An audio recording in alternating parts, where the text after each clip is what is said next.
ಇನ್ನು ಬಾಗಲಕೋಟೆಯಲ್ಲೂ ಕೂಡ ಬಿಸಿ ಊಟವನ್ನು ಸೇವಿಸಿ ವಿದ್ಯಾರ್ಥಿಗಳು ಅಸ್ವಸ್ಥರಾಗಿದ್ದಾರೆ. ಸಾಂಬಾರ್ನಲ್ಲಿ ಹಲ್ಲೆ ಬಿದ್ದಿದ್ದರಿಂದಾಗಿ ಅನಾಹುತ ಸಂಭವಿಸಿದೆ. ಇನ್ನು ಬಿಸಿ ಊಟ ಸೇವಿಸಿದಂತಹ 40 ವಿದ್ಯಾರ್ಥಿಗಳು ಅಸ್ವಸ್ಥರಾಗಿದ್ದಾರೆ. ಹುನಗುಂದ ತಾಲೂಕಿನ ಚಿಕ್ಕಮಾಗಿ ಸರ್ಕಾರಿ ಪ್ರಾಥಮಿಕ ಶಾಲೆಯಲ್ಲಿ ನಡೆದಿರುವಂತಹ ಘಟನೆ ಇದು. ಒಂದು ಕಡೆ ಬಳ್ಳಾರಿಯಲ್ಲಿ ಮಕ್ಕಳು ಅಸ್ವಸ್ಥರಾಗಿದ್ದಾರೆ. ಇತ್ತ ಬಾಗಲಕೋಟೆಯಲ್ಲೂ ಕೂಡ ಮಧ್ಯಾಹ್ನದ ಬಿಸಿ ಊಟವನ್ನು ಸೇವಿಸಿರುವಂತಹ 40ಕ್ಕೂ ಹೆಚ್ಚು ಮಕ್ಕಳು ಅಸ್ವಸ್ಥರಾಗಿರುವಂತಹ ಘಟನೆ ನಡೆದಿದೆ. ಬಾಗಲಕೋಟೆ ಜಿಲ್ಲೆ ಹುನಗುಂದ ತಾಲೂಕಿನ ಚಿಕ್ಕಮಾಗಿ ಸರ್ಕಾರಿ ಪ್ರಾಥಮಿಕ ಶಾಲೆಯಲ್ಲಿ ನಡೆದಿರುವಂತಹ ಘಟನೆ ಇದು. ವಾಂತಿ, ಭೇದಿ ಹಾಗೂ ಸಂಕಟದಿಂದ ನರಳಾಡ್ತಾ ಇದ್ದಾರೆ ಮಕ್ಕಳು. ಅಸ್ವಸ್ಥಗೊಂಡಿರುವಂತಹ ಮಕ್ಕಳಿಗೆ ಕಮತಗಿ ಸರ್ಕಾರಿ ಆಸ್ಪತ್ರೆಯಲ್ಲಿ ಚಿಕಿತ್ಸೆಯನ್ನ ಕೊಡಿಸಲಾಗ್ತಾ ಇದೆ. ಈ ಬಗ್ಗೆ ಮತ್ತಷ್ಟು ಮಾಹಿತಿ ಕೊಡ್ತಾರೆ ನಮ್ಮ ಪ್ರತಿನಿಧಿ ರವಿ.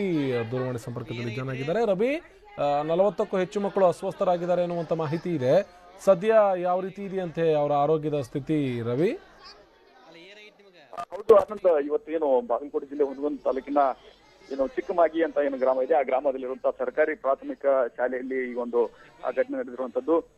ಪ್ರಮುಖವಾಗಿ ಮಧ್ಯಾಹ್ನದ ಬಿಸಿ ಊಟ ಸೇವನೆ ಸಂದರ್ಭದಲ್ಲಿ ಒಂದು ಸಾಂಬಾರ್ ಅಂತ ಏನ್ ಮಾಡ್ತಾರೆ, ಸಾಂಬಾರ್ನಲ್ಲಿ ಒಂದು ಹಲ್ಲಿ ಬಿದ್ದಿರುವಂತಹ ಕಾರಣದಿಂದಾಗಿ ಈ ಒಂದು ಮಕ್ಕಳು ಅಸ್ವಸ್ಥರಾಗಿರುವಂತದ್ದು ಘಟನೆ ಈಗಾಗಲೇ ನಡೆದಿರುವಂತದ್ದು. ಅಂದ್ರೆ ಒಟ್ಟು ಈ ಒಂದು ಶಾಲೆಯಲ್ಲಿ ಸುಮಾರು 40ಕ್ಕೂ ಹೆಚ್ಚು ವಿದ್ಯಾರ್ಥಿಗಳು ಈಗಾಗಲೇ ಈ ಒಂದು ಸಾಂಬಾರ್ ಮತ್ತು ಅನ್ನವನ್ನ ಸೇವಿಸಿದ ಸಂಪೂರ್ಣವಾಗಿ ಅಸ್ವಸ್ಥರಾಗಿದ್ದಾರೆ. ಅಂದ್ರೆ ಕೆಲವೊಂದಿಷ್ಟು ಜನರಿಗೆ ವಾಂತಿ ಆಗಿರ್ಬೋದು, ಬೇದಿ ಆಗಿರ್ಬೋದು ಮತ್ತು ಹೊಟ್ಟೆ ನೋವು ಕಾಣಿಸಿಕೊಂಡಿರುವಂತದ್ದು.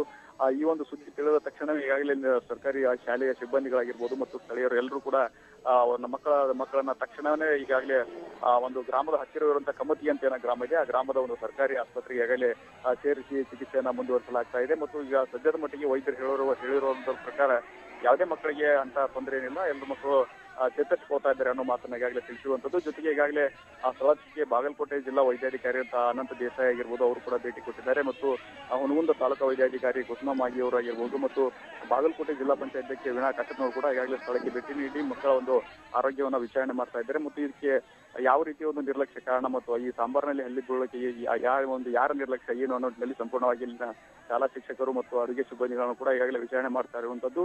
ಸದ್ಯದ ಮಟ್ಟಿಗೆ ಯಾವುದೇ ಮಕ್ಕಳಿಗೆ ಯಾವುದೇ ರೀತಿ ತೊಂದರೆ ಇಲ್ಲ ಅನ್ನೋ ಮಾತನ್ನ ಈಗಾಗಲೇ ಹೇಳ್ತಾ ಇರುವಂತದ್ದು. ಧನ್ಯವಾದ ರವಿ ಮಾಹಿತಿಗಾಗಿ.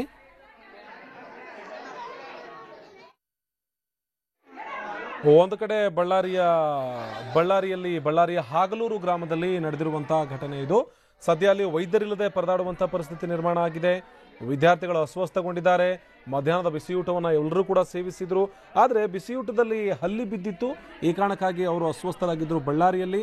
ಅದೇ ರೀತಿಯಲ್ಲಿ ಬಾಗಲಕೋಟೆಯ ಕಮತಗಿ ಗ್ರಾಮ ಏನಿದೆ, ಅಲ್ಲೂ ಕೂಡ ವಿದ್ಯಾರ್ಥಿಗಳು ಅಸ್ವಸ್ಥರಾಗಿದ್ದರು. ಅಲ್ಲೂ ಬಿಸಿಯೂಟವನ್ನು ಸೇವಿಸಿಯೇ 40ಕ್ಕೂ ಹೆಚ್ಚು ಮಕ್ಕಳು ಅಸ್ವಸ್ಥರಾಗಿದ್ದರು. ಇಲ್ಲಿ ಬಿಸಿಯೂಟಕ್ಕೆ ಬಡಿಸುವಂಥ ಸಾಂಬಾರ್ನಲ್ಲಿ ಹಲ್ಲಿ ಬಿದ್ದಿರೋದೇ ಇದಕ್ಕೆ ಕಾರಣ ಅನ್ನುವಂಥದ್ದು ಕೂಡ ಸದ್ಯ ಗೊತ್ತಾಗ್ತಾ ಇದೆ. 2 ಜಿಲ್ಲೆಗಳ ಸರ್ಕಾರಿ ಶಾಲೆಯ ಮಕ್ಕಳಿವರು. 2 ಜಿಲ್ಲೆಗಳಲ್ಲೂ ಕೂಡ ಮಕ್ಕಳು ಅಸ್ವಸ್ಥರಾಗಿದ್ದಾರೆ. ಒಂದು ಕಡೆ ಬಳ್ಳಾರಿಯಲ್ಲಿ ಚಿಕಿತ್ಸೆ ಸಿಗ್ತಾ ಇಲ್ಲ ಸರಿಯಾದಂಥ ರೀತಿಯಲ್ಲಿ.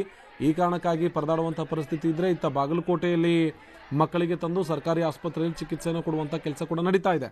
ಇದು ಬಳ್ಳಾರಿ ಮತ್ತು ಬಾಗಲಕೋಟೆಯಲ್ಲಿ ಬಿಸಿಯೂಟ ಸೇವಿಸಿ ಮಕ್ಕಳು ಅಸ್ವಸ್ಥರಾಗಿದ್ದಾರೆ. ಇದು ಬಿಸಿಯೂಟ ತಂದಿರುವಂಥ ಅವಾಂತರ. ಇದು ಒಂದು ಕಡೆ ಚಿಕಿತ್ಸೆ ಸಿಗದೆ ಪೋಷಕರು ಅಕ್ಷರಶಃ ಪರದಾಡ್ತಾ ಇದ್ದಾರೆ.